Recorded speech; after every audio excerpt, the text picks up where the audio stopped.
Yo, yo, yo. What's up, guys?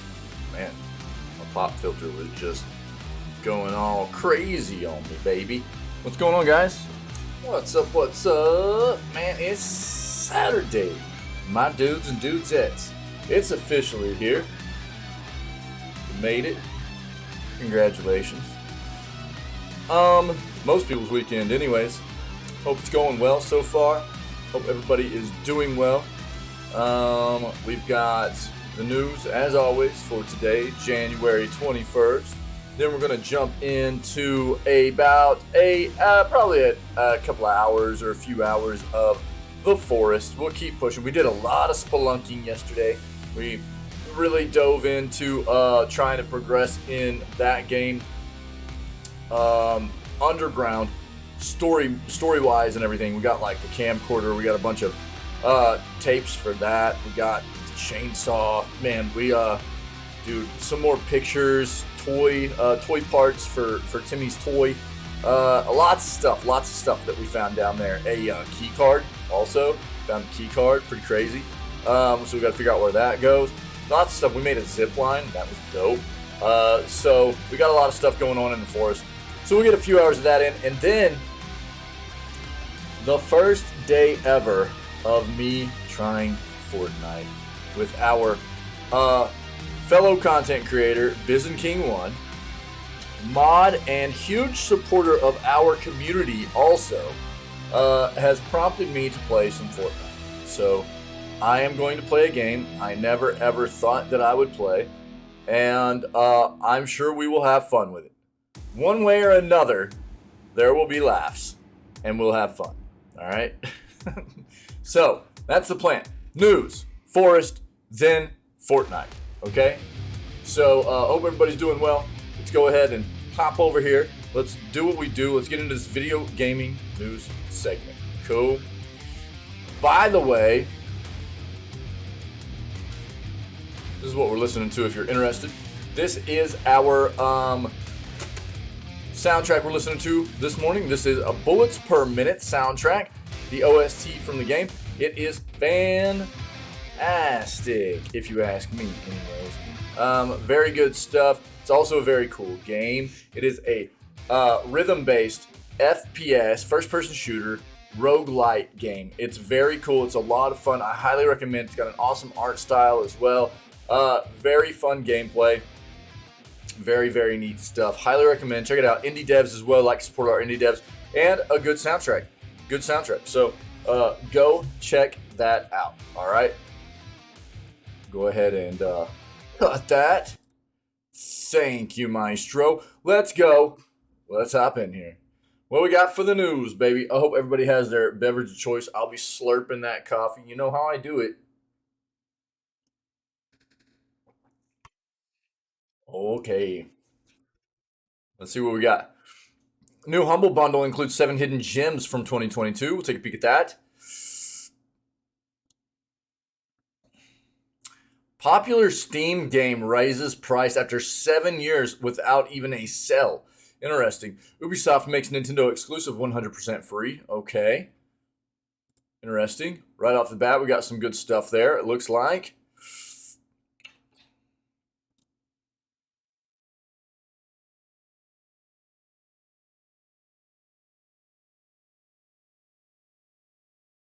This is actually pretty. I mean, this sucks. Look, I was getting ready to say funny. It's not funny. It's almost like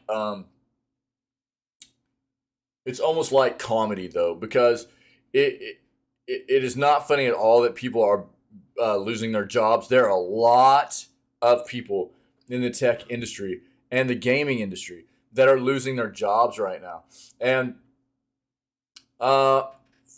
for about a year ago, and the year preceding that, within our news segments, we were just constantly being bombarded with our news segments. When we were looking for articles, we would be just plagued with these articles. It was like, the gaming industry is recession proof. And the entire time, it would drive me crazy, because I would see those articles and I would go, no, it's not. No, it's not. It might be recession resilient, but it is not recession proof. And now we're getting all this stuff where there are all these articles, and I'm willing to bet there are a lot of these articles being written by the same exact authors that wrote that stuff initially that are now backtracking and going, oh, look, the video game industry isn't immune. Oh, no kidding, right? So, unfortunately, now we're seeing the industry is taking a hit after a period of substantial growth, really, during the pandemic. Was it harder for development to happen and things like that? Yeah, but it was actually one of the industries that almost benefited. It's kind of an outlier, if you will, from a lot of other industries. Gaming as a whole really benefited from the pandemic. People having to stay home, finding ways to dive into online communities. Gaming is a very, very easy way to dive into online communities. It was a very simplistic, intuitive way for people to that were especially having to stay at home to get into online communities, find maybe new hobbies, or work their way back into a hobby of gaming that maybe they had lost touch with, find ways to interact with people in these online gaming communities, things like that. The gaming industry did very, very well. And now it's coming crashing down. So a lot of industries, a lot of businesses in the industry beefed up to handle the flux of how well the industry was doing. They had to bring in more staff to support the amount of people that were wanting to be in their communities and in their games, and now that's not necessarily, while there are more and more people all the time, the pandemic isn't what it was, right? We're handling it in more of a capacity of normal life, and it's kind of, the industry has come back to the way that it was prior to that. So now we're seeing a bunch of layoffs and big layoffs. What did they say? About 18,000 from Tencent, I think. We're looking at roughly 10 to 11,000 from Microsoft, and a lot of those are coming from parts of their gaming division. We're seeing a lot of other leading developers in the industry committing layoffs, and not only that, but Microsoft looks actually terrible right now with their willingness to continue this venture of spending $70 billion on an acquisition, then fire 10 to 11, almost 5% of their workforce, if not 5% of their workforce, and hold a Steam concert for all their executives the day before they announced the layoffs. It's a bad look, Microsoft. It's a bad look. So again, heart and thoughts go out to anybody struggling with issues of not having a career, not having a job, struggling day to day to figure out how to make things work. That's a terrible situation. It creates a lot of, it's a bad space mentally to be in. It's horrible for people's mental health. And I just wish the best for everybody that's dealing with any kind of difficulties in life in regards to that area of their life currently.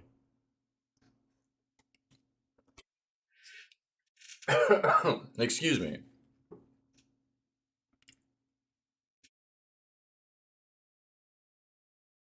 Not going to dive into any of these articles about job cuts that we've already seen or anything like that. That's a bit of a TLDR for you because we've hit on a lot of it already. If we see any other companies that have announced layoffs or that are announcing layoffs that we haven't seen yet, I'll dive into that. But outside of that, I'm not going to hit on it anymore. It's terrible. It sucks. We'll probably see more, unfortunately.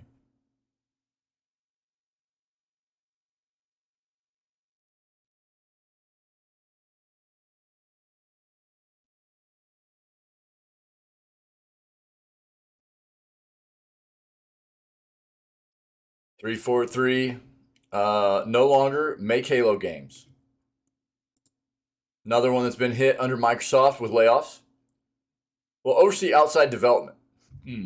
Okay.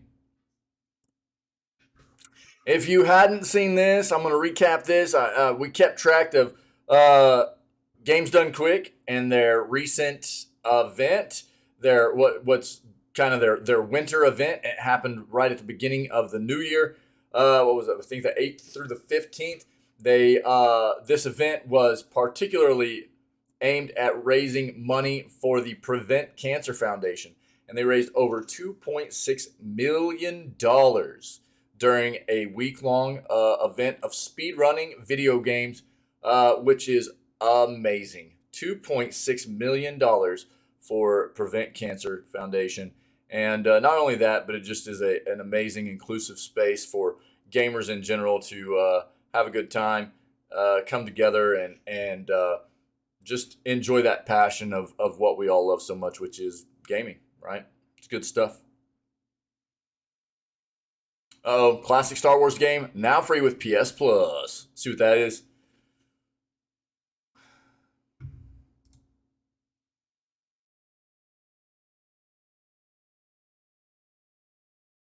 Wait, what?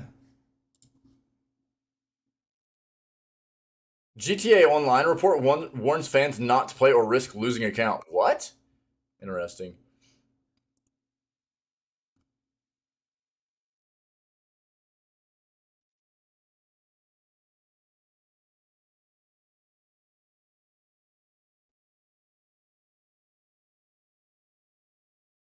New Xbox Game Pass RPGs include one of the best games of all time. Okay. That's subjective, but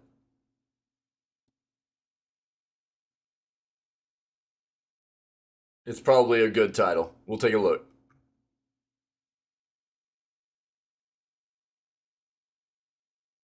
Sorry, I think I got an eyelash. I apologize. I don't think I got it either. Hopefully, it won't bug me too much.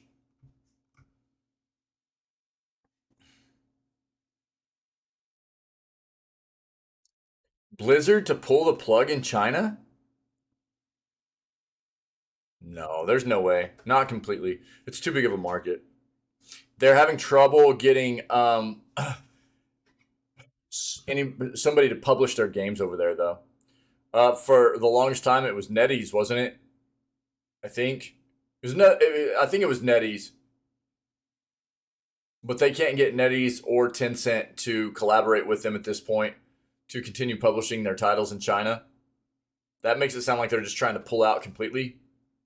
China's too big of a market. I don't think there's too much going on over there with how much people love playing their titles. I don't think they'll just pull out. Oh, we got it, chat. That's that eyelash. Let's go. Perfect Dark reboot gets a disappointing update from Insider. See what that is? An original sealed copy of Pokemon Yellow? Worth almost. No. No, they didn't.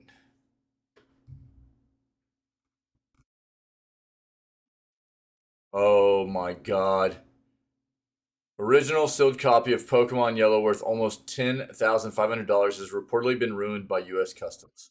Oh my god, dude.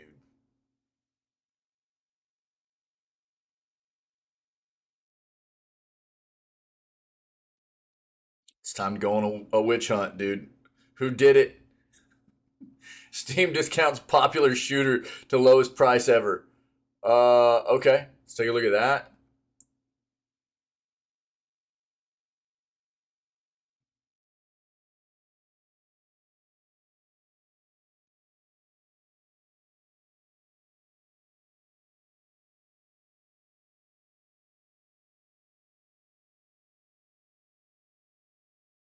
See our other search real quick.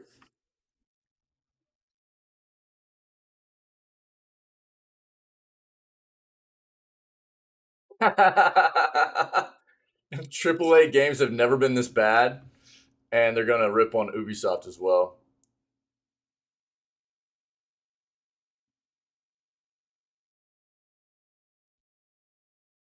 We'll take a look at that.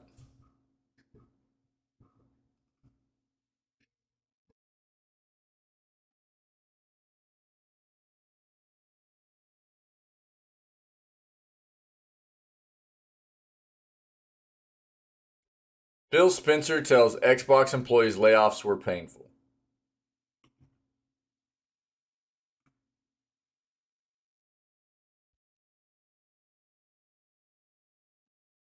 Yeah, three of the biggest gaming studios under Microsoft were hit, like we've talked about. 343,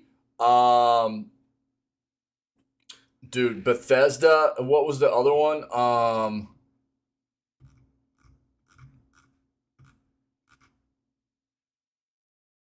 The Coalition, yeah. The Gears of War studio, yeah, Coalition. Yeah. So all three of those studios under Microsoft got nailed with layoffs. Yep. Well, we looked at this yesterday. EA Sports PGA Tour game. God, I get so sick of the fact that EA are the only company that hardly makes any sports games. It drives me crazy. I love golf too. I love playing golf as a video game. I mean, I like it in real life too. I just suck at it. Not that I'd probably be much better in a video game, but I don't know. I like golf video games. Just would prefer to not play one under EA, I think. Hogwarts Legacy has made some subtle changes. Let's see what's going on there. New Tomb Raider game may be revealed soon, okay? Google Stadia shut down as of today. What? This must have been an update. I was going to say that should have been January 18th. That was like 3 days ago. 2.5. It was like January 18th at like 11:59 p.m.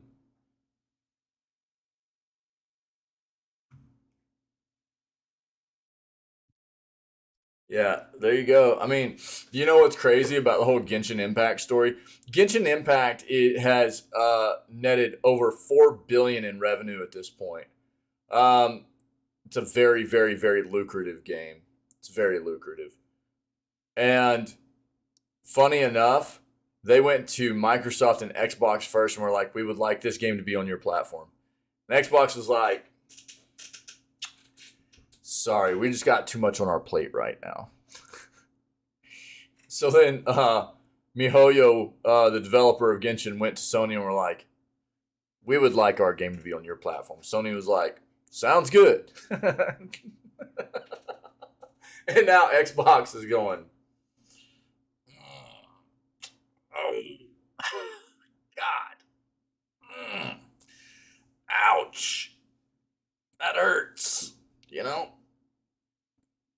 I mean, hindsight and all that stuff, but that's a that's a hard one to swallow right there, I'm sure.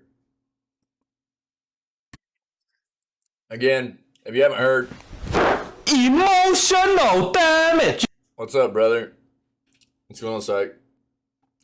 If you haven't heard, Genshin for like 3 years now has been promoting the fact they're going to come out on Switch. I don't think it's going to happen at this point. I don't think it'll come out on a Nintendo console. I think they're having too many issues trying to get it on that old hardware. While this game runs well on mobile devices, the hardware in the Switch is over 7 years old now, and I think they're just having a really hard time getting Genshin to run on how old of hardware the Switch is. So I don't think that Genshin will end up becoming a part of Nintendo's platform until Nintendo comes out with a new console. I really don't. We saw something about it a few days ago too, and it really just, reaffirms like my kind of intuition about that. What's up, man? My dude! Sight. What's up? What you doing today, man? How's your day been? I know it's like midday for you and everything, but what's up?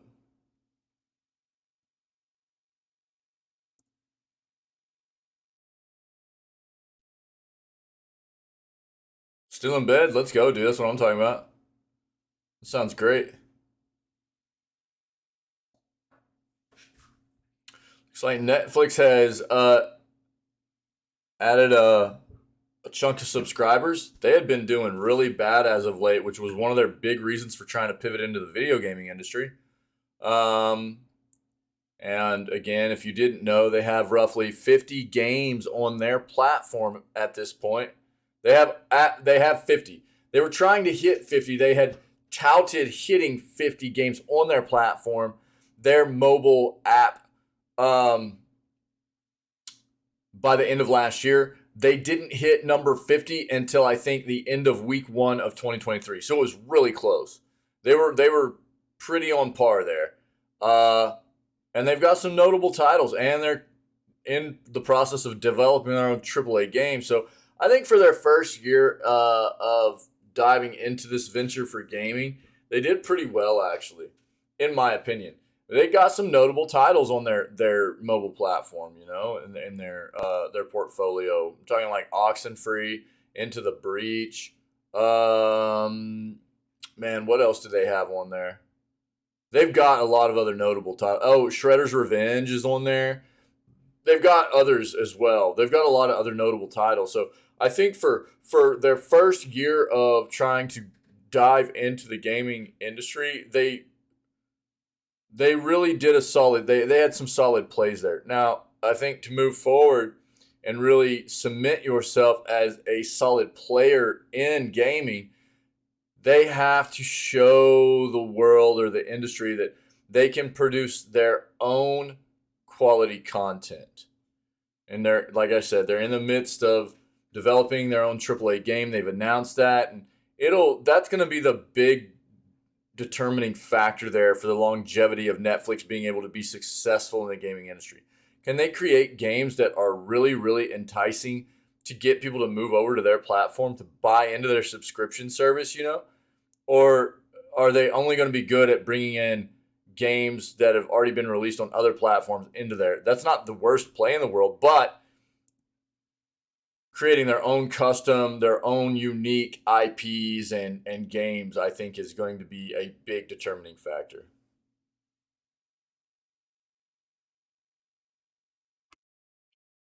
Last page of looking for articles, and we'll dive into all of this. Okay. We already saw that. Steam Deck, actually, I'm not going to dive into this either. Steam Deck does a pretty solid job of playing just about any game on Steam. I mean, is it necessarily going to run every single game at the same graphical fidelity that a desktop will? Mid-range to high-range desktop? No, but it does a pretty solid job. It really does.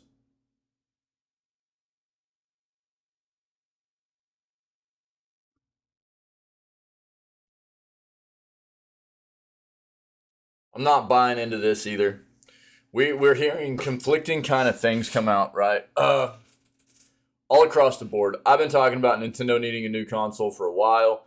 We hear all kinds of rumors and water cooler talk, if you will, about what is and isn't happening with Nintendo. Nintendo's so hush hush about everything that they're doing with whatever their new console might be. The fact of the matter is, this is year number 6 for the Switch. The hardware in the Switch is over 7 years old.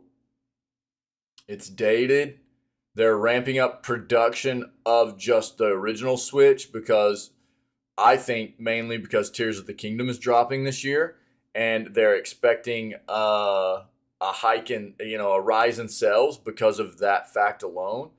But I don't think I'm the only one that sees the fact that while the Switch is an amazing console, the hardware is getting really old. And it's, I think, actually beyond time at this point for a new console. It can be the same exact thing because it's an amazing console, the Switch is. It just needs new hardware.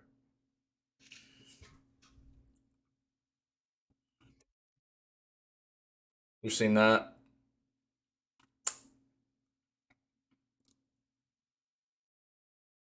All right, let's stick with this.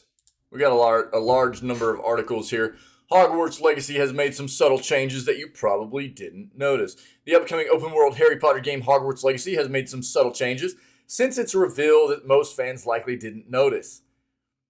Hogwarts Legacy has made some small changes to background details that most fans likely didn't notice, as pointed out by TikToker Wizard PhD. Hogwarts Legacy was first leaked years ago and then had its proper reveal at a PlayStation event in 2020.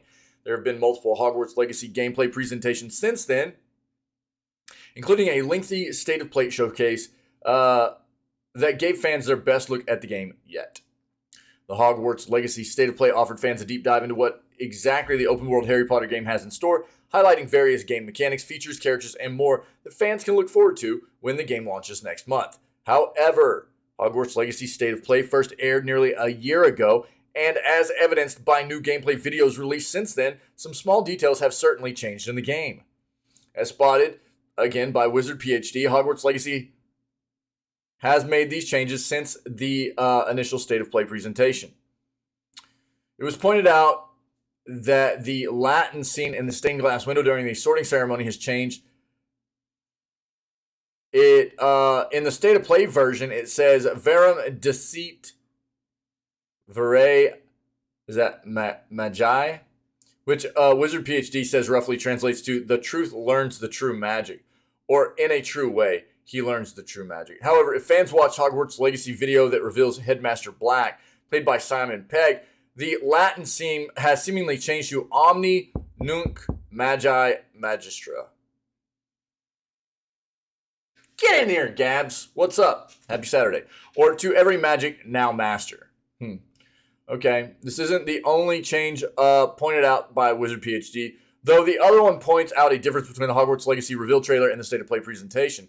In the Hogwarts Legacy reveal trailer, a date can be spotted on the Hogsmeade sign, but as seen in the State of Play presentation, the developers have apparently removed it. It's unclear why these changes were made. Okay, well, just a few little... There's so much hype around this game. People are looking for anything to talk about with it, really. Yeah. What's up, friendo? How are you?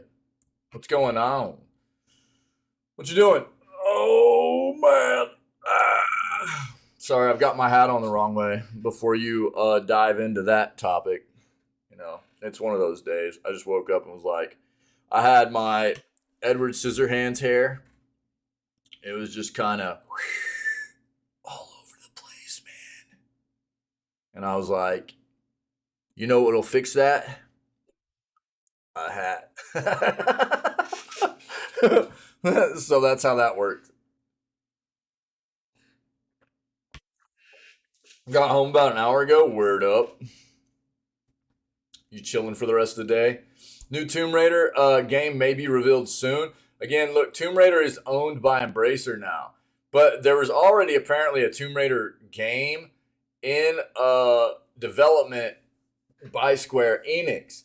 And with Embracer buying the North American development studios out from under Square Enix and getting the Tomb Raider IP as well, this is now going to be an Embracer series moving forward.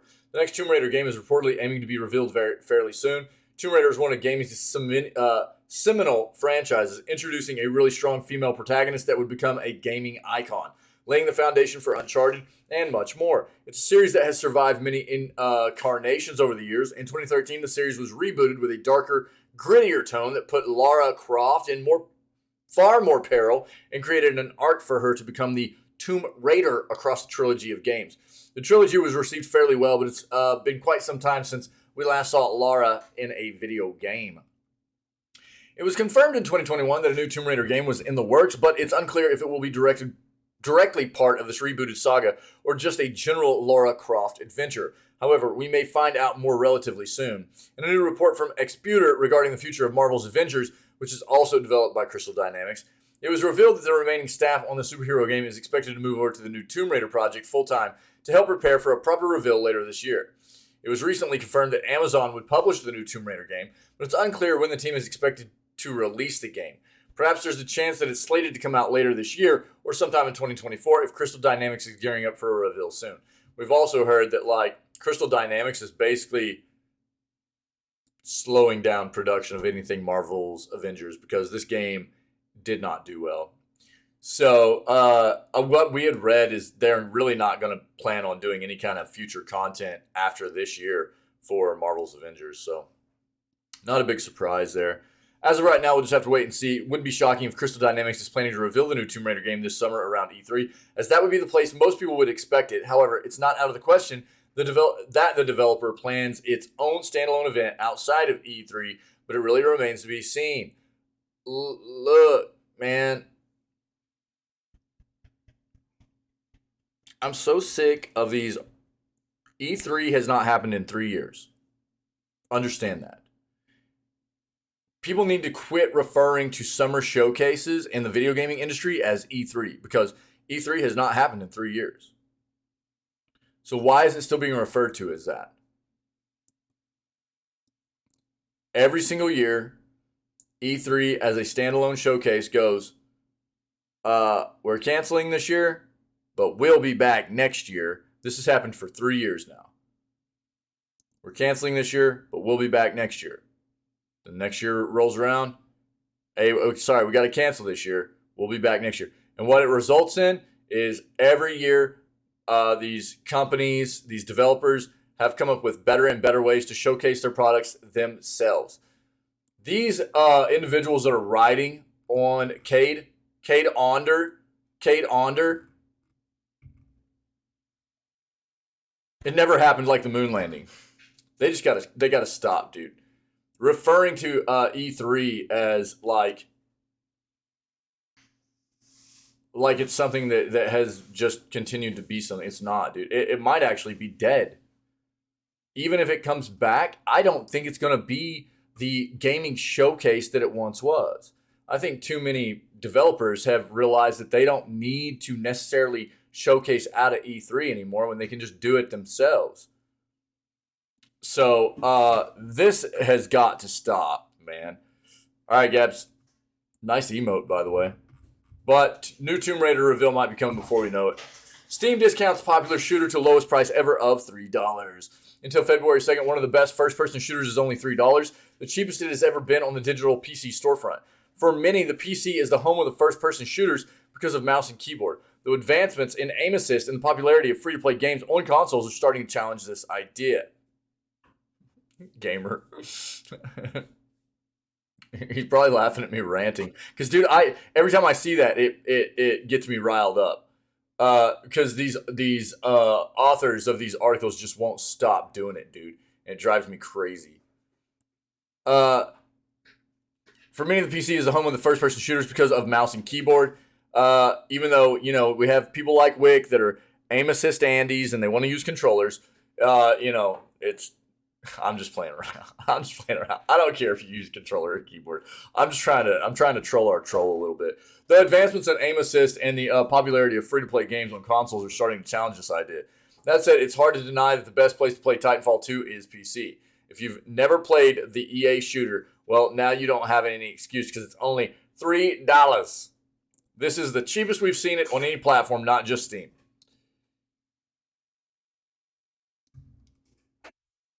Hey, I don't expect it to, gamer. Just like I don't expect everybody to boycott Blizzard just because I am. I'm going to continue to raise awareness about it. You know what I mean? That mindset right there, dude, is the oh, dude, what do they call that in psychology? It's like the fallacy of it's like the bystander effect.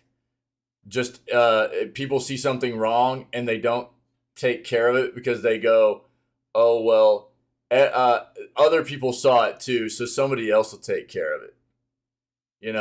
And then nobody ends up doing anything or raising awareness about anything because they think somebody else will do it. I'm just going to go ahead and continue to raise awareness about it. And continue to oust these people as identifying false information because it's bad information, So, change is slow. If you've ever had to be in an organization that needed to embrace a change of culture or anything like that, especially on the managerial side of things, change is slow. so it's not something that happens fast. But if you don't give it a shot, if you don't try, change never happens. So I'll keep raising awareness about the things that I think need to have awareness raised about them. You know what I mean? Maybe some people will catch on.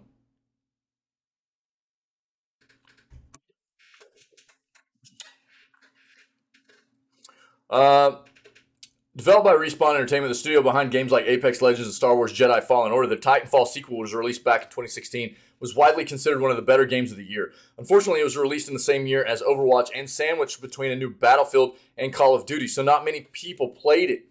Over the years, this has changed, and to this day, its multiplayer is still going, and its single-player campaign is praised. On Steam, specifically, the game boasts a very positive user review rating, with 94% of over 122,000 user reviews. Reviewing the game positively. You would assume most of those reviews paid full price for the game, or at least more than $2.99. You can't even buy basic food for $2.99 anymore, let alone especially eggs. Let alone great video games that cost millions and millions to make. In other words, you can't beat this deal. I mean, you can't eat the game either, but, you know. Call down your Titan. Get ready for an exhilarating first-person shooter experience in Titanfall 2. Reads an official blurb about the game. The sequel introduces a new single-player campaign that explores the bond between pilot and Titan. Or blast your way through an even more innovative and intense multiplayer experience, featuring 6 new Titans, deadly new pilot abilities, expanded customization, new maps, modes, and much more.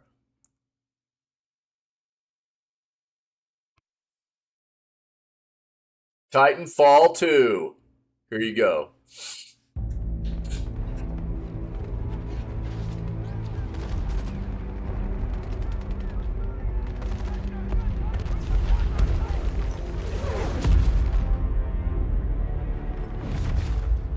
Of all the things I've seen on the battlefields of the frontier, the pilot is the true dominant force.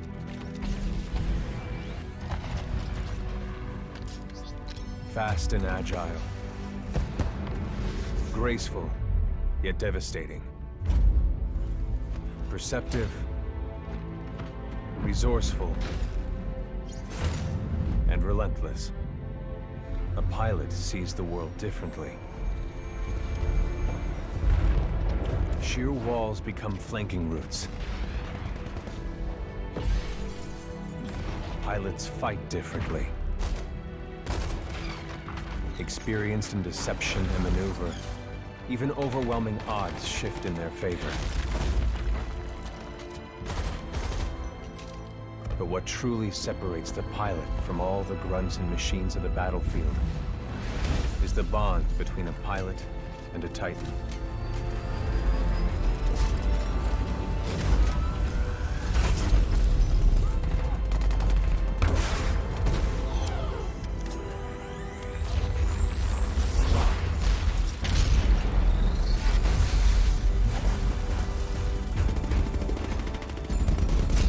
There was actually some like really wild. A pilot can only be stopped by overwhelming force, or an equal.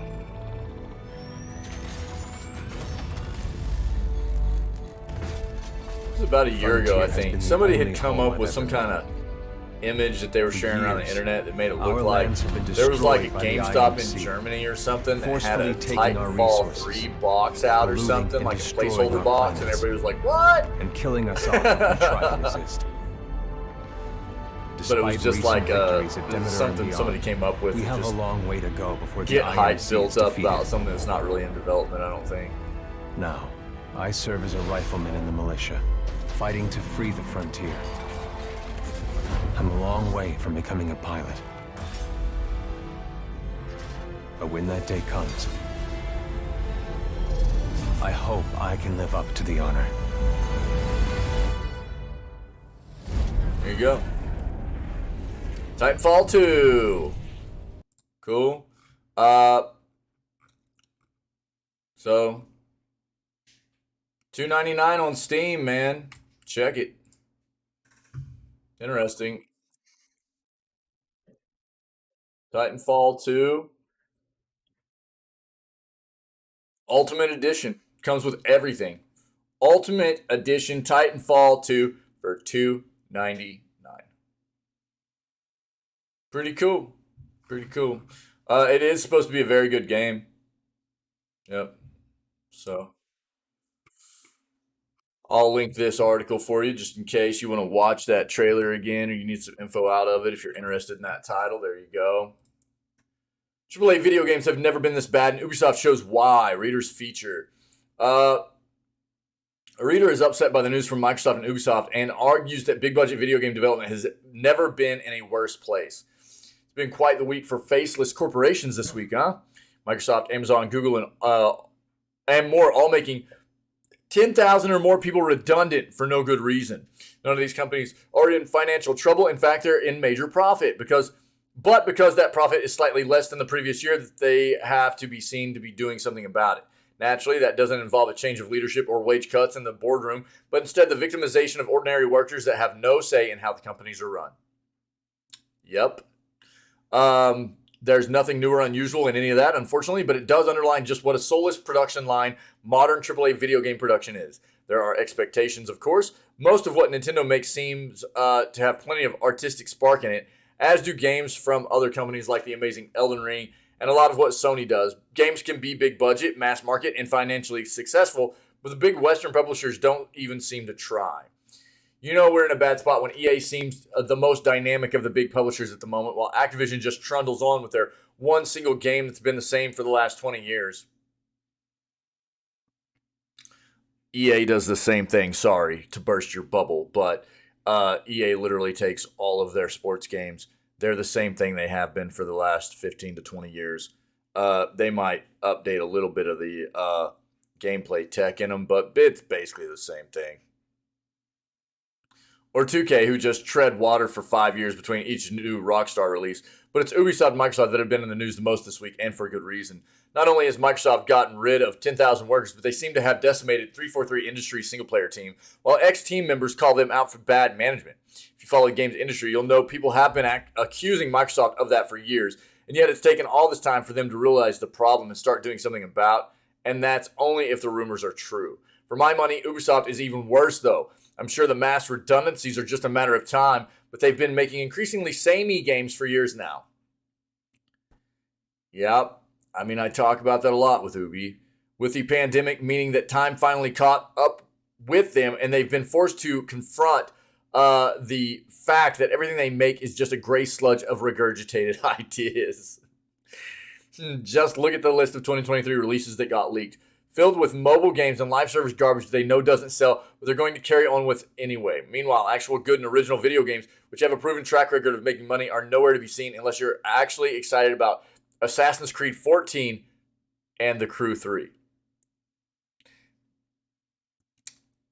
Look, I understand there are a lot of people that love Assassin's Creed, but you cannot deny the fact that they do that with Assassin's Creed, like a lot of big developers do with some of their main franchises. But Ubi is a prime example of really, really, really, really being bad about it. We hit the 15-year anniversary of Assassin's Creed last year. And this is the number of Assassin's Creed that they're on. That's like one a year, dude. One a year. And that's not including spinoffs. They're like 17 spinoffs as well, something like that. It's crazy. So overall, there's like over or around 30 total Assassin's Creed titles in 15 years. It's a lot, man. What struck me most was the phrase from one Ubisoft developer complaining that Ubisoft's current games were not what gamers wanted. They obviously understand, but no, the problem is that all the execs see is one successful game, and the only thing they can think to do is copy it until it's run into the ground. Yeah. I don't think it's lost on any of us that are gaming enthusiasts and lovers of video games, that it's not usually the fault of developers what happens within these big businesses, right? It's the executives. It's the people at the top. They are not gamers. They don't understand what it is about to not only have a great development company, but to create great quality content as well, which is long-term sustainable in this industry, not doing what is being talked about right here, which is sustainable for an amount of time, but ultimately will end in destruction. Never does it occur to them the original was popular because it was something new, and so the best thing to do next is to also make something new. No, the most creative thing they get is copying someone else's idea until everything ends up looking and playing like everything else. Gray sludge again. Assassin's Creed Wild One, dude. The more expensive making a game gets, the less risk you can take. And yet, at the same time, it takes longer to develop. So we end up in the situation we are now, where you wait 5 years just to play exactly the same game that already exists. There's something fundamentally wrong with the modern AAA video games industry. If publishers can't afford to take a risk, then they have to find a way to make games more cheaply so that they can, or otherwise they're doomed. That's not hyperbole.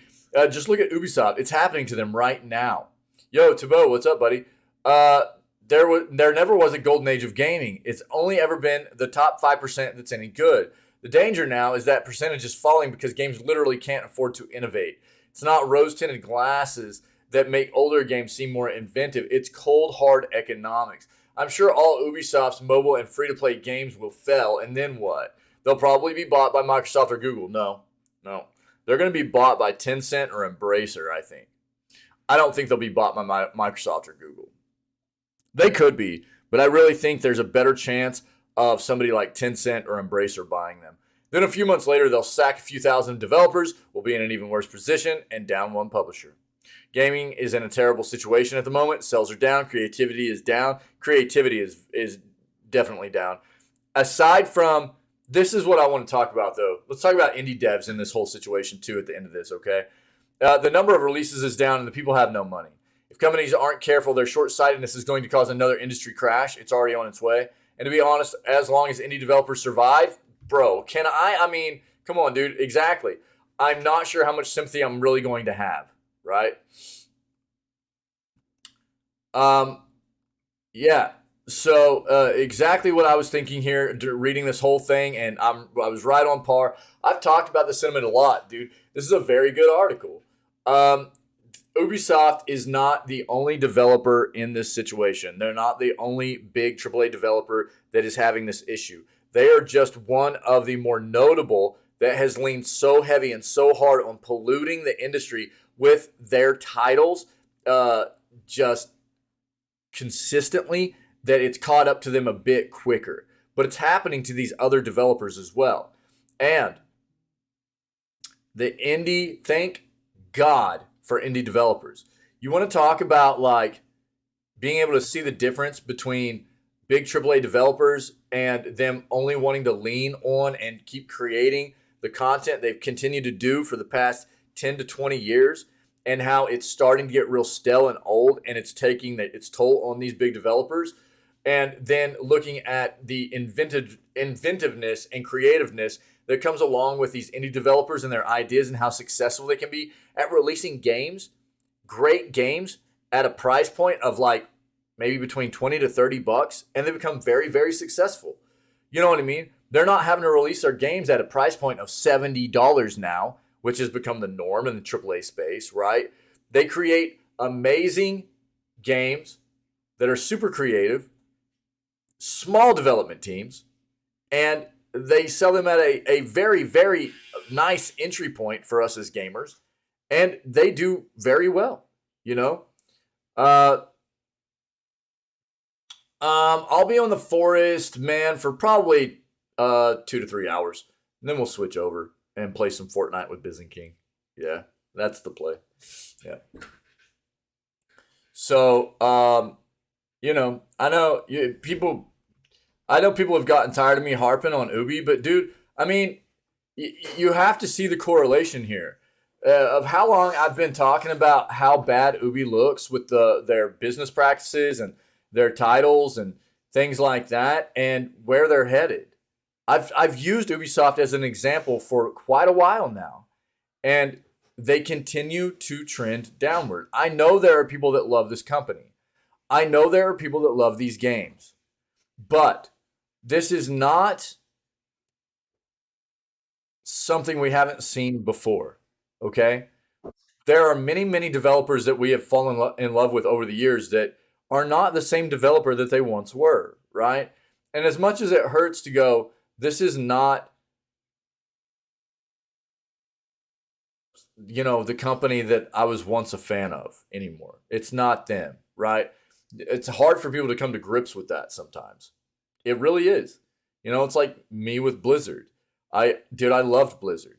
And it's hard it's hard to see Blizzard in the light that I see them in now. But there are, whether you talk about Bethesda or you talk about Ubisoft or you talk about Activision or Blizzard or a lot of these big AAA developers that have just lost their way. And is it necessarily the developers that work for them? No.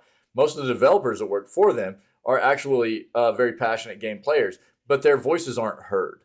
It's just the executives that make these decisions, that really make a lot of their content seem very stale and old and blah and uninventive, no creativeness in there, and which is what's makes us so very proud and happy that we have such a healthy indie development part of the industry. It really holds up the industry. It really does.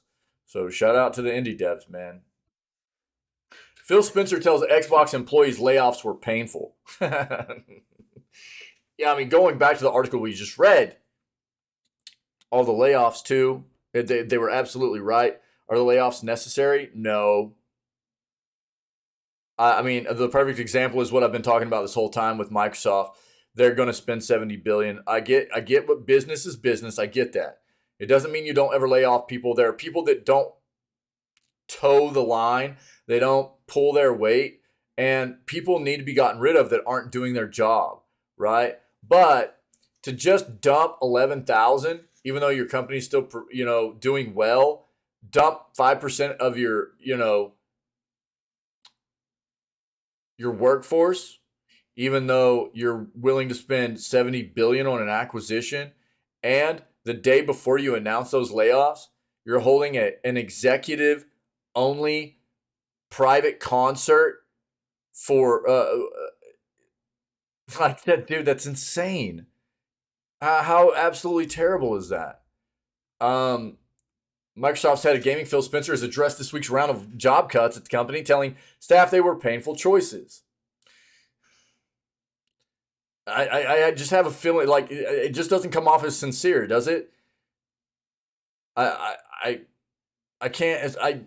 Coming from anybody at Microsoft or Xbox, I just can't really come to the conclusion that anybody saying, "Oh, this felt really bad to do this," would be sincere at all with everything we know about this situation.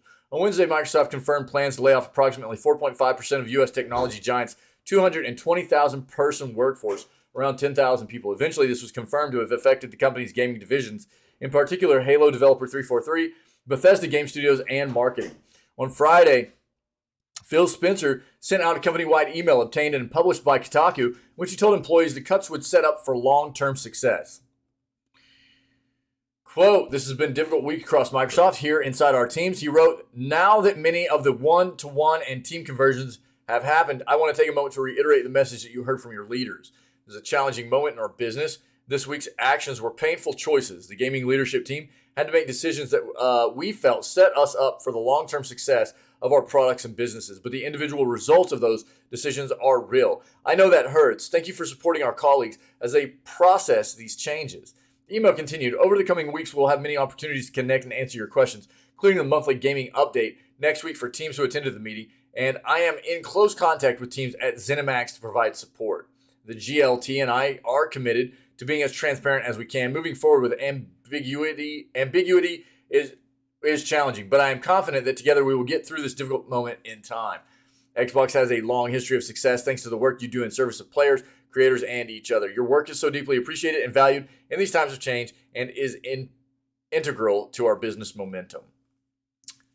Quote, "I am confident in our future and proud to be a part of this team, but also conscious that this is a challenging time, and I want to thank you for everything you do here." On Wednesday, Microsoft claimed cuts were being made, quote, "in response to macroeconomic conditions and changing customer priorities." According to a Business Insider report published the same day, the company was deliberately targeting who it believed to be underperforming employees in at least some parts of the company. You would hope so. But I mean, it's a weird coincidence, isn't it, that they're just doing these mass layoffs all at the same time, and at the same time that all these other companies are too. I have a feeling it's hard to accept and to believe that everybody they're firing are just underperforming employees due to that fact. I don't know that I buy that, man. I'm sorry. It's not like they were doing like a few sporadic kind of 1,000, 1,500 layoffs, people layoffs here and there going, look, we've been doing performance reviews. These are underperforming employees, and we will be rehiring for these positions that have been lost. That's business. You want people that are going to be working for you, that are going to be producing quality production, right? And it's understandable that if people aren't pulling their weight, right? Well, yeah, exactly. Yeah, I mean, I've talked about that too. Exactly. Yeah. Yeah, I agree, Syke. I agree. But this is sad to blame it on that. You know what I mean? Like that. It's just to try to make it seem like this is the only thing they're doing here is just, oh, look, we're just going after a bunch of our underperforming employees. It's not like they were doing this in different time periods throughout the year where they were like taking chunks of employees and going, we've been doing performance reviews and getting rid of people. It's like this is what every company is doing in the industry right now, right? And we know that that's why, what you just stated in chat, right? So now they're trying to like project it as something else. I'm not buying it, dude. I'm not buying it. Blizzard Games to pull the plug in China. Gamers based in China will need to use a VPN to keep playing. Major video game developer Blizzard is set to cease its operations in China as it has failed to extend its agreement with Chinese provider NetEase. Yeah. This means that gamers based in the country will need to connect to the best China VPN services to keep playing the likes of World of Warcraft, Hearthstone, or StarCraft. Now, what this also means is that using a VPN to be doing things like competitive gaming in especially games like World of Warcraft, StarCraft is huge competitively, especially over in the Eastern. Well, yeah, but again, like I said, it's not like I don't buy that everybody that they're firing right now is an underperformer. Again, it's not like they were doing this throughout the year. If they were really, really concerned with ousting underperformers on the constant, it seems like we would have. Oh, yeah.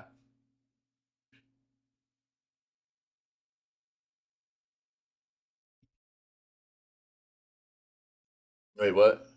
Buy it. Tend to boot the underperformers. People who cost too much. Farmers you feel it is a safer risk to downsize. Yeah, I don't know. Again,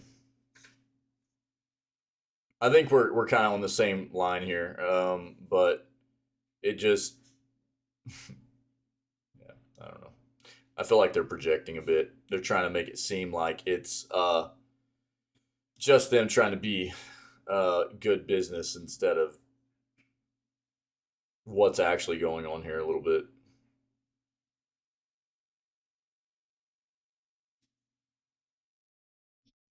I don't know. It's I mean, I understand the way business works, right? But again, this is a situation where with Microsoft, I get business is business and everything, but you know,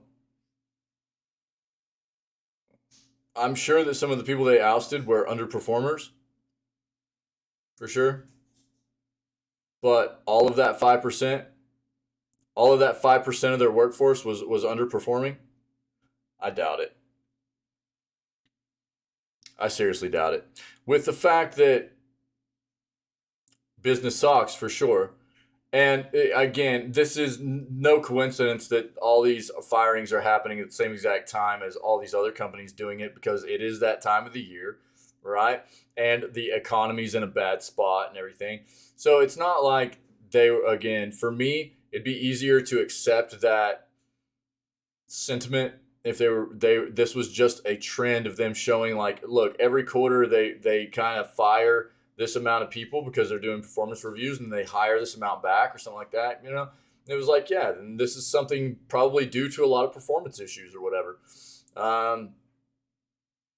But again, there are things going on in Microsoft right now that don't make sense, you know, like them holding a big giant, I'm sure fairly expensive private concert by Sting for executives the day before all the firings and stuff.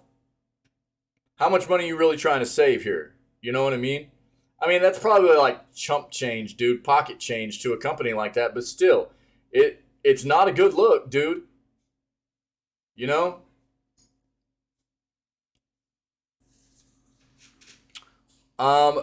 So anybody in China that's going to be VPNing for Blizzard stuff, especially a game like StarCraft, which is like real-time strategy game, stuff like that, dude, a VPN is going to create a significant amount of lag in the connection, which is super going to affect people's ability to play that game to the best of their ability. So this is going to, while it is a workaround, it's definitely going to affect the competitiveness ability of people in these types of games. We already are, Wick. Yeah, I mean, that's what we've talked about. Like, yeah, I mean, the cleansing thing. Yeah. I mean, we've already seen it, dude. Tencent's already fired like 18,000. Microsoft's firing like 5% of its workforce. A lot of it in the gaming side. There are a lot of other gaming companies that have already started firing and stuff. We've seen it, you know. So get your thumbs ready, yeah, for the cleansings. Yeah, yeah, meh. So it just, Microsoft looks real bad in this situation with the other things they have going on too. So I don't know. News comes as a U.S. video game giant Activision Blizzard subsidiary company. What's up, Wick? Happy Saturday, dude. You playing Fortnite today? Go home, dude. Don't go to work. Reported that NetEase refused, or at least get home by about... I'm not saying none of it is. You guys are trying to get me riled up right now. And I was trying to say that it would be a lot more... I'd be a lot more apt to accept it as performance-based if this was an ongoing, like, something they were doing quarterly or something. But it's not. It's not being... We're not seeing reports of them trimming fat on a, like, yearly, quarterly basis where they're going, these are, you know, we're firing 2,000 employees, right? Or 3,000 employees during the first quarter because these are underperformers and we're going to rehire these positions. You know what I mean? That's not what this is. This is different.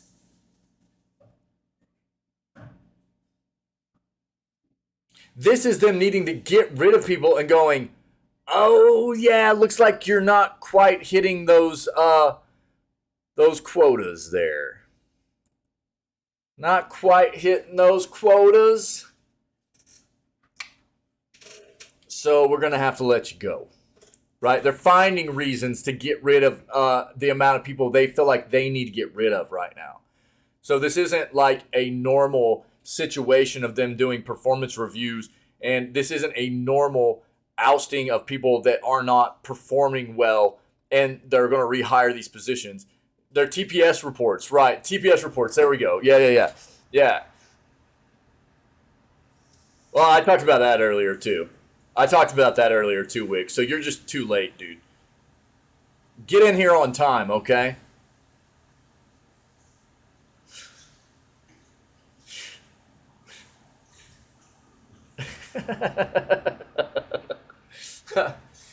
But again, I mean, this looks bad.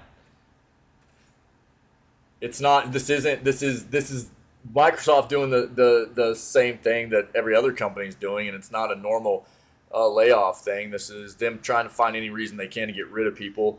Amongst these other things they have going on, where they're ready to spend $70 billion, and they're ready to, they're throwing private flipping Steam concerts for their executives, but they're firing people. You know what I mean?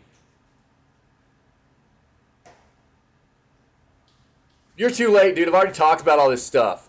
Where have you been? Who is this dude that comes in here and thinks he's just going to be like running this segment? He just drops in like he's dropping knowledge that we've already talked about. Who are you? Flipping troll lord, dude.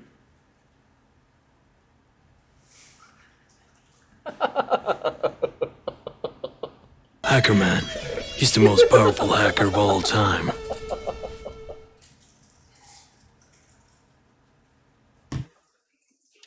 Look, you just stick to,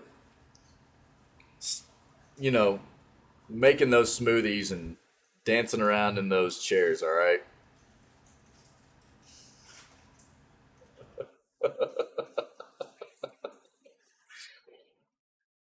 I'm moving on. Who is this guy? The news comes as U.S. video game giant Activision Blizzard subsidiary company reported that NetEase refused an extension of the 14-year licensing deal about to expire that permits Blizzard games to be disrupted across mainland China. Diablo Immortal! Diablo Immortal!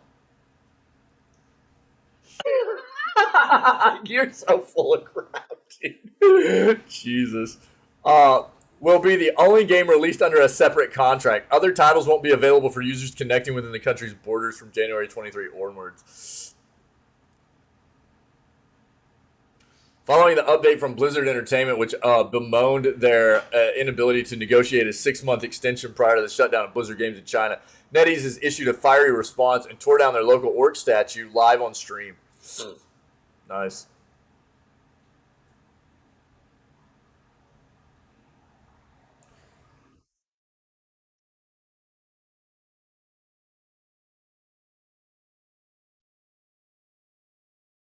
What employees did is for executives only. It was a private concert for executives only. Do you listen to me? What are you doing?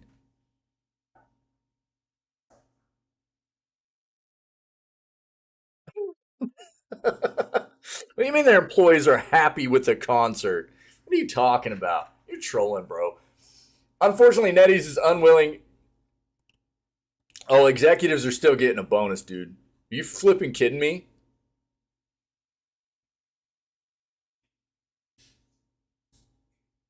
If you think the executives at Microsoft aren't still getting a bonus at the end of the fiscal year, you're out of your flipping mind. You're out of your mind. Nah, dude, you quit it, man. You're out of your mind. Unfortunately, NetEase is unwilling to extend the service for 6 months based on the terms of the existing partnership while we look for a new partner. Announced the video game provider via its Weibo page on January 17th. Facebook said it, so that's got to be truth. Both NetEase and Blizzard Entertainment first reported the end of their commercial agreement in November last year. Blizzard reported to have been trying to negotiate on an extension of further 6 months, the time to look for another partner and keep the distribution going. NetEase refused. Yeah, we will not give up, and we'll still do our best for everyone. We want you to understand that it's not over yet. We will still try to find a national partner who shares our beliefs, Blizzard assures to users. In a prompt response, NetEase lamented how the 6 months extension deal was proposed only a week before, branding such a move unequal and unfair. In our view, Blizzard's proposal, including today's surprise announcement, is brash, unseemly, and commercially illogical, wrote NetEase, describing such a behavior as riding a mule while looking for a horse, divorcing, but still trying to live together. Yeah, exactly. The China-based, that was like a slap in the face, dude, from Blizzard, for sure. The China-based games distributor also denied speculations around its desire to gain control of Blizzard's IP addresses, promising it would do its best to serve users until the end. Some of the games set to suffer include World of Warcraft 3, Reforged, Diablo 3, Overwatch 1 and 2, Heroes of the Storm, the StarCraft series, and Hearthstone. Blizzard Entertainment said it's still looking for a partner, but experts don't expect the titles to be out anytime this year due to the stringent regulatory process. In the meantime, Blizzard developers recommend Chinese gamers to back up all their data so their game progress will be stored until the next release.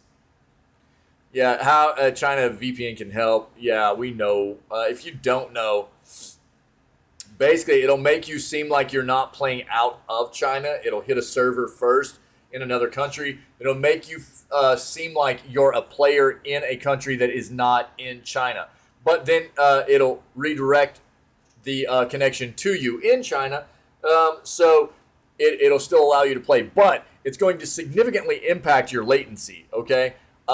Which is still going to be pretty rough for very competitive games, especially real-time strategy games and stuff like that. Perfect Dark reboot gets disappointing update from Insider. The Perfect Dark reboot has gotten a disappointing update from a reputable insider. Perfect Dark is a franchise that is near and dear to a lot of people who grew up in the 2000s. Kind of faded away over time simply because Rare got bought by Microsoft and was tasked with making games for the Kinect, amongst other things. It was unfortunate to see, but the series is making a comeback outside of Rare via a new Xbox team called The Initiative.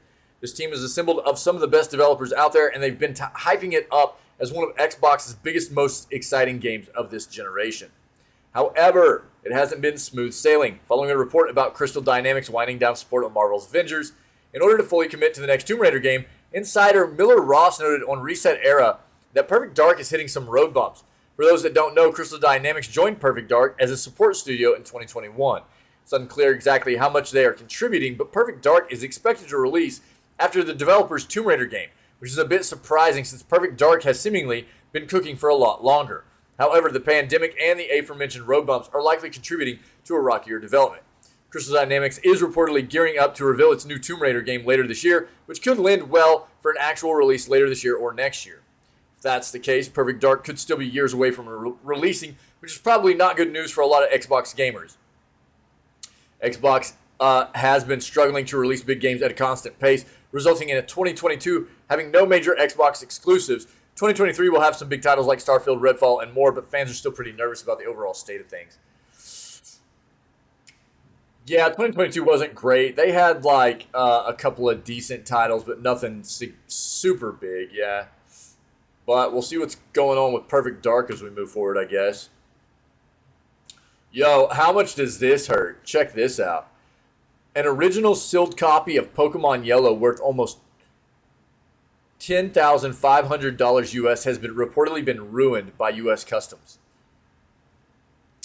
An original sealed copy of Pokemon Yellow has reportedly been wrecked by US Customs, meaning it's no longer worth the $10,500 it could have been in its original condition. The story was originally shared by Stephen Kick, CEO of Night Dive Studios, on Twitter, who said, "Friend of mine received this sealed and graded original copy of Pokemon Yellow. US Customs broke the acrylic case, ripped and discarded the seal, sliced the front of the box off. You can see the extent of the damage in the tweet embedded below. We warn all the collectors out there, it's not a pretty sight."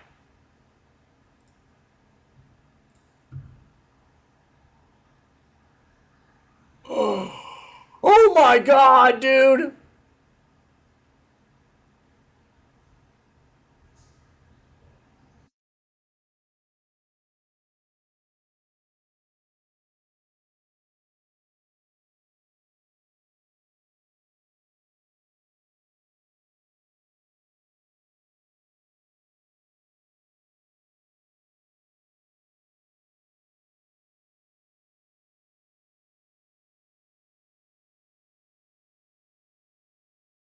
Rated A plus, dude. Not anymore. Oh my god. Bro. Somebody, you talking about some people needing some soul cleansing? Doug, I would be on a witch hunt. I'm not kidding. I would be on an absolute witch hunt, dude, to destroy whoever at TSA did this. It's not about it's a 9. That was a 9.2 rating, dude. Jesus.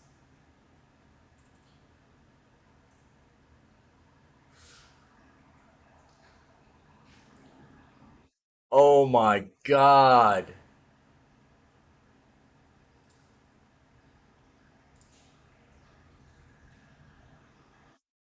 Put this into perspective. Normally, copies of Pokemon Yellow that are in good condition and contain the box cartridge and manuals can be sold for a few $100s on reselling sites like eBay. This copy in particular, though, was sealed and graded by Wada Games, who gave it an A+ rating and a score of 9.2. What this means in terms of Wada Games scale is that the game was in exceptional condition with a seal that is in near mint condition. That's not an exact replica of this game in this condition on the likes of eBay. But there is a copy of Pokemon Yellow with an A+ 9.4 score. One step above the copy we're talking about, which is being sold for $10,500. Ouch. Sympathy for Kick's friend can be found in the replies to the tweet, with fellow collectors and Pokemon fans alike distraught at the news. Anybody that has any kind of love for gaming, especially vintage gaming stuff, that hurts, dude. That hurts your gamer heart. The most mint condition game has definitely lost its A+ 9.2 rating now that the front cover of the box has been ripped off. Genuinely so sad to see. Oh my god, dude. I love the picture. That's actually hilarious. This is so flippin' sad. I would have lost my mind. I would have lost my mind.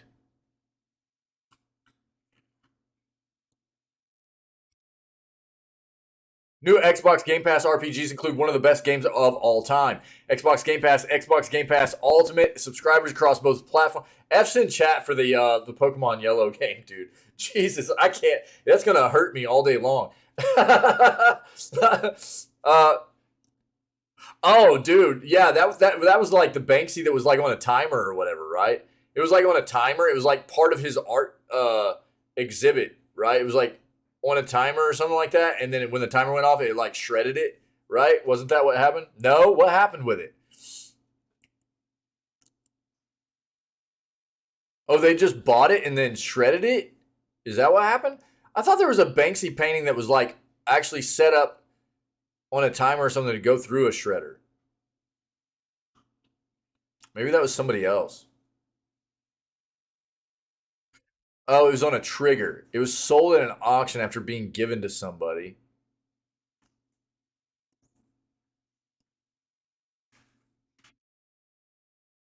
Oh. So it was given to somebody and then they auctioned it off. And so it got shredded. Is that what it was?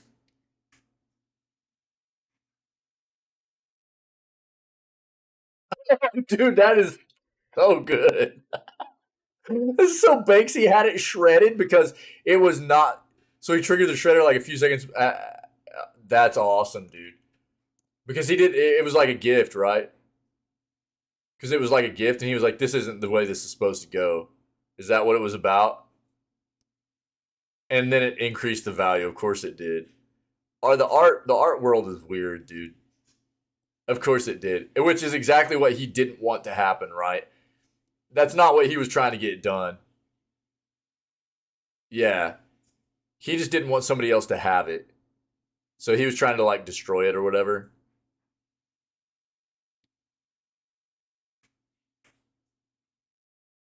He ended up making it even more expensive. God. I mean, that's when you know that like you literally can do nothing wrong in the art world. When you take your art that people want already and then you try to destroy it and it makes it even more expensive, it's like, dude, you can do nothing wrong. Right. Yeah, he didn't want it to be. Yeah, exactly. And ultimately, he tried to destroy it, and it just turned it into even a more expensive, lucrative, sought after piece of artwork. That's insane, dude. That's crazy. So Xbox Game Pass and Xbox Game Pass Ultimate subscribers across both platforms, PC and console, have 3 new games, all of which aren't just RPGs, but 3 critically acclaimed RPGs. One of these games is arguably among the best games of all time of any genre, as evidenced by its 93 on Metacritic. If you haven't connected the dots yet, the game in question is Persona 4 Golden, which may not be as popular as Persona 5 Royal, but is equally critically acclaimed. Joining Persona 4 Golden as new Xbox Game Pass games are Persona 3 Portable and Monster Hunter Rise. We knew these were coming. If you want to look at the trailers and stuff, they're there, but yeah, we knew these were coming to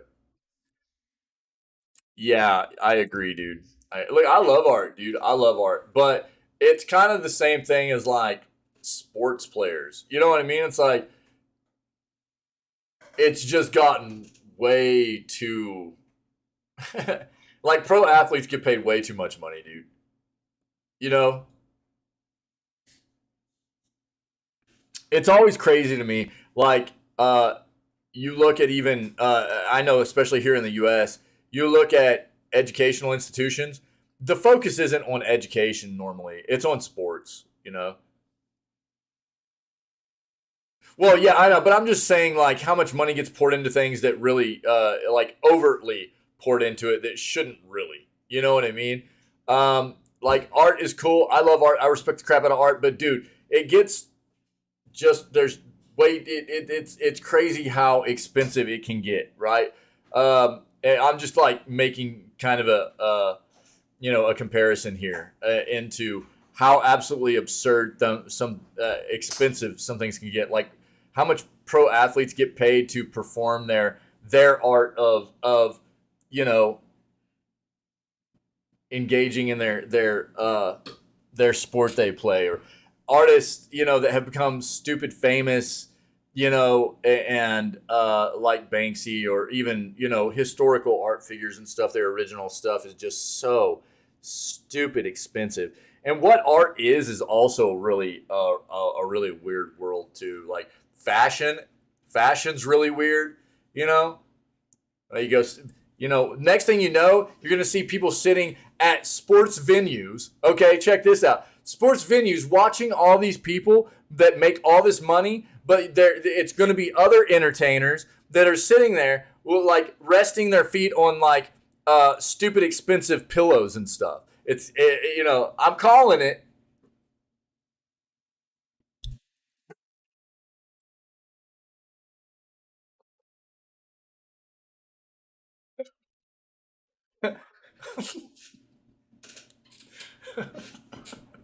Classic Star Wars game.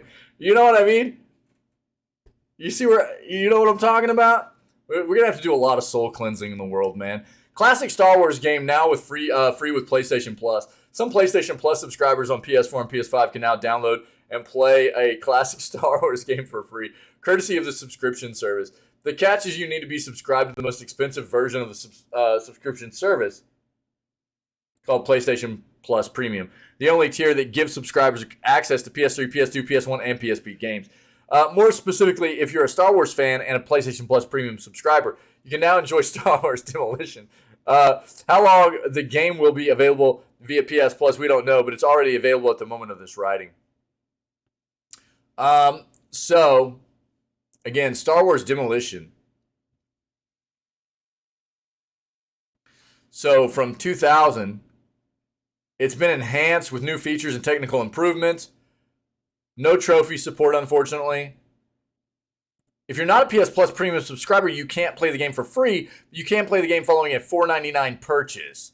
On PS4 and PS5, the game is available for individual purchase in case you aren't a PS Plus Premium subscriber. Don't want to be one just to enjoy some Star Wars nostalgia. What is this?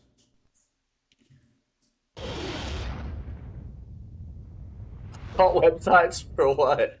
Resting your feet on pillows? What are you talking about? Or what did I say?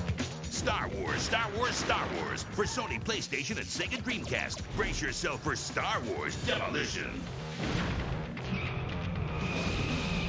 I'm making fun of DJ Khaled, by the way. Oh, the soul cleansing? Yeah. Take on Rancor, Aura Singh, Boba Fett, Landspeeder. We're gonna have people lining up to be guest stars on our OnlyFans channel, dude. Just simply for soul cleansing, dude. Firepower in the galaxy with laser cannons, concussion missiles, proton torpedoes, tractor beams, and thermal detonators. Journey to Naboo, Cloud City, Tatooine, Death Star 2, and Hoth. It's demolished. We'll start calling it Soul Cleansing Sundays. It'll be perfect, dude. Everybody get ready. From the makers of Vigilante 8 and Vigilante 8 Second Offense, Star Wars Demolition. Tell them Star Wars Demolition. What do you mean, dude? It's a thumb. All I didn't say anything about chickens. All right, GTA Online report warns fans not to play or risk losing account. Again, what we just looked at was Star Wars Demolition. You can get as a PS Plus Premium subscriber, or you can get the game on PS4 or PS5 as an enhanced version for like $5 US if you're interested, okay? GTA Online report warns fans not to play or risk losing account. New GTA Online report from a prominent GTA insider has warned PC players of a new security issue and suggests that it may not be worth playing the GTA game until Rockstar fixes the issue. If you're on PS4, basically console, everything below does not apply to you. If you're on PC, though, you're going to want to be careful playing the game until further notice. PC players are once again being targeted by hackers, calling the new exploits extreme. Cheaters can now remotely add, remove, or modify your stats and corrupt your account to the point of deletion. To this end, it is suggested playing with a firewall rule installed or not playing the game at all. Interesting. How this has been allowed to happen, we do not know. But as you may know, this isn't the first security issue that has plagued the game, which is riddled with hackers and cheaters no matter how many ban waves Rockstar issues. As you may know, during the holiday season and for a few weeks after, these issues always worsen, presumably because fewer developers are working on the game due to breaks. Yeah, unclear how prevalent, this problem is, which means it's unclear what the likelihood is of you running into it. That said, it's a big enough problem that many are sounding the alarm about it, including the Tez 2. So far, Rockstar has not been acknowledging the problem, let alone addressing it. It's possible a solution is already being worked on, but if that is the case, it has not been communicated in any capacity. Be careful playing GTA Online on PC. You might be setting yourself up for failure. All right, there you go if you need more. New Humble Bundle includes 7 hidden gems from 2022. From a cute Metroidvania to exploration and roguelike games, the latest Humble Bundle package packages 7 Steam titles for $23. In case you missed it, Gems of 2022 bundle. Okay, dude. 1 second.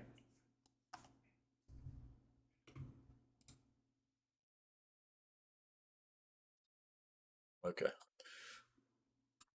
Let me just take us to Humble.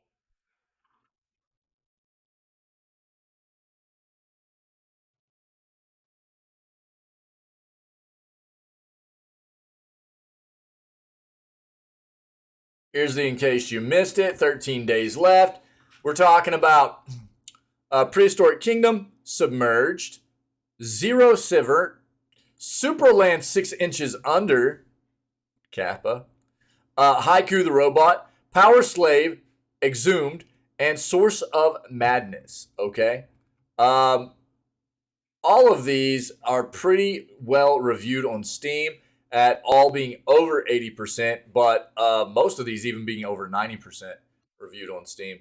So here, stop it. Here's the link to that bundle specifically for Humble if you're interested. Okay, there's that. I'll give you this as well.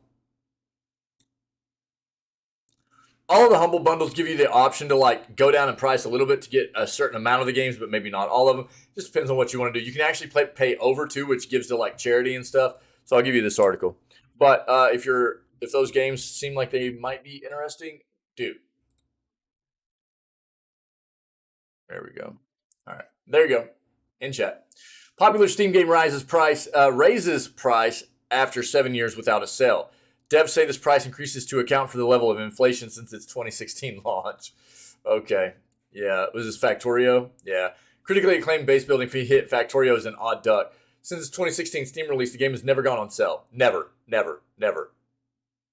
That's 7 years, dude.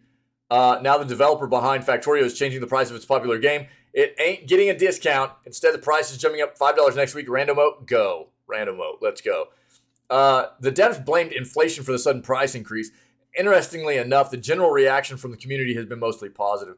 Since its release 7 years ago on Steam, Factorio has been a popular game, even though it never goes on sale.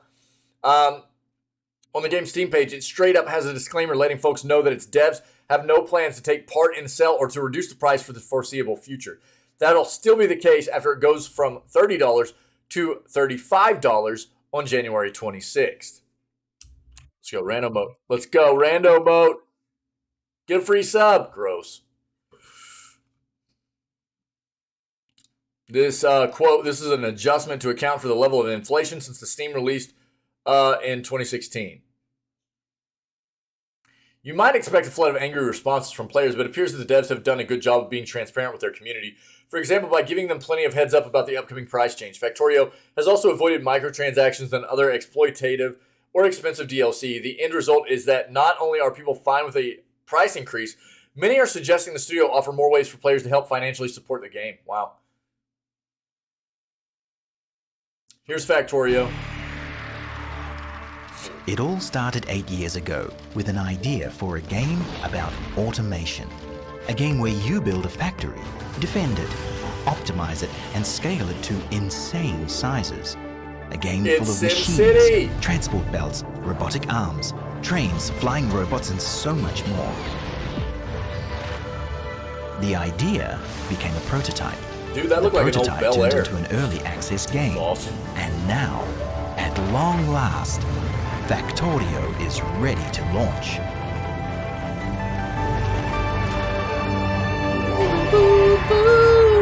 Cool. There you go.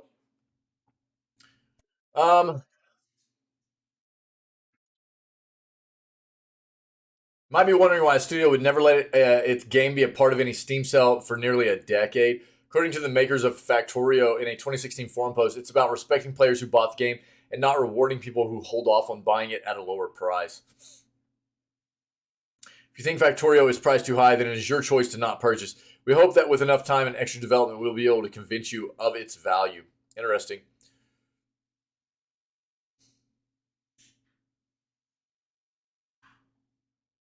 Factorio isn't the only game on Steam making changes to make more money as the economy continues to spiral down the drain. Military shooter Squad is going back on a promise its devs made about never doing paid DLC or cosmetic. In an upcoming update, Squad will get its first paid DLC in the form of new in-game emotes.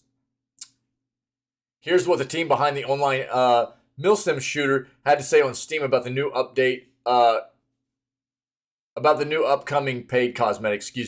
As we look into the future, we see a long and healthy life for Squad. It has a large and dedicated player base. We have plans for more updates and to support the game beyond 2023. While many of the planned updates will be free, we also realize that we need a way to continue to fund the development of Squad. Paid content like emotes is one such way to help fund that development and continue our work on improving the game. Compared to how people reacted to Factorio's price increase, the response from Squad's player community has been far less positive, with some feeling betrayed after being promised that this wouldn't happen. However, some were more open to the new option, understanding that developing a game isn't easy or free, and that at some point, studios need a way to bring in more income to help keep the lights on. That's especially true as inflation continues to be a problem around the globe. Yes, but here's the deal. There's a big difference in the way they address this, right? And at some point, stating they would never do anything like this, right?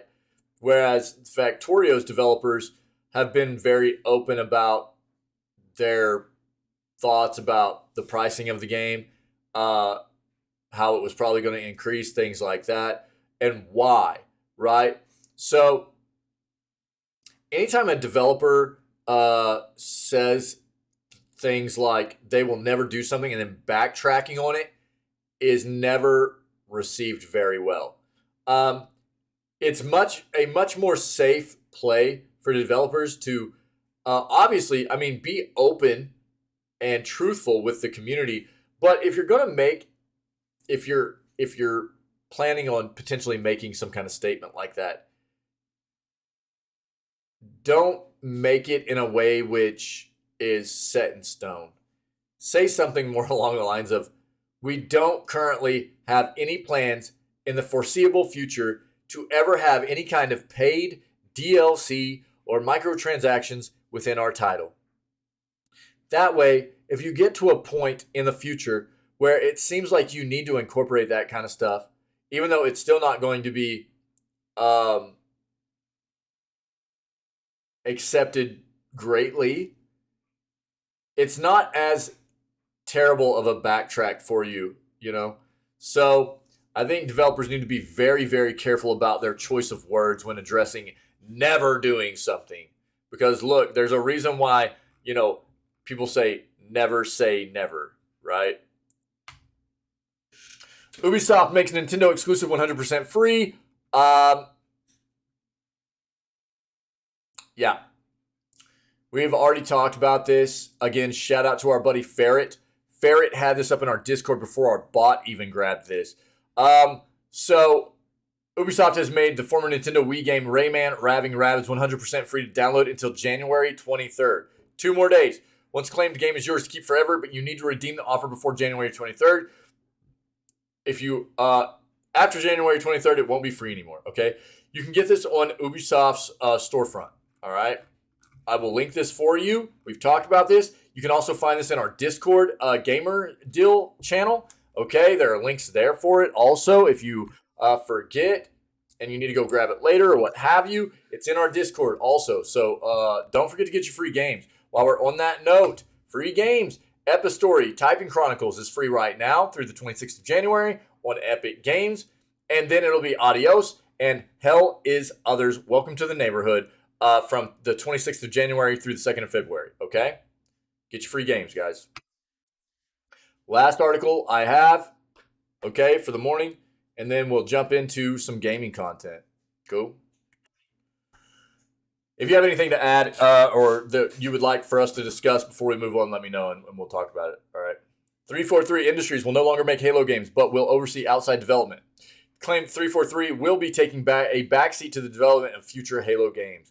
A new report has claimed that longtime Halo developer 343 is being taken off of active development of the franchise and that new games in the series will be created by third-party studios.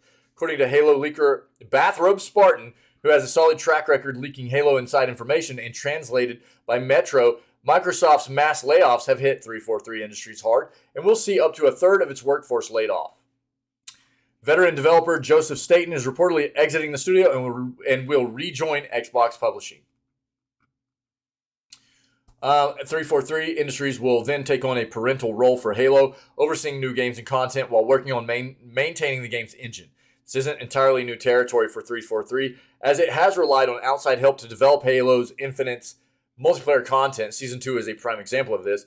But Bathrobe Spartan claims that the planned story-based DLC has been scrapped due to it being considered not cost-effective under 343's stewardship. A follow-up to Halo Infinite is also expected to enter pre-production alongside spin-off titles, with these games reportedly being franchised out to other studios and being developed on more modest budgets.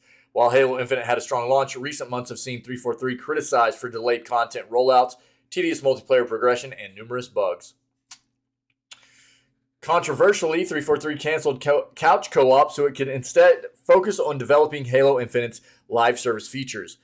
Back in November of last year, 343 also remarked on Halo Infinite's challenging year, promised improvements to its content release cadence starting with a winter update, while reports began to circulate that multiplayer partner Certain Affinity was working on an ambitious new mode for the game.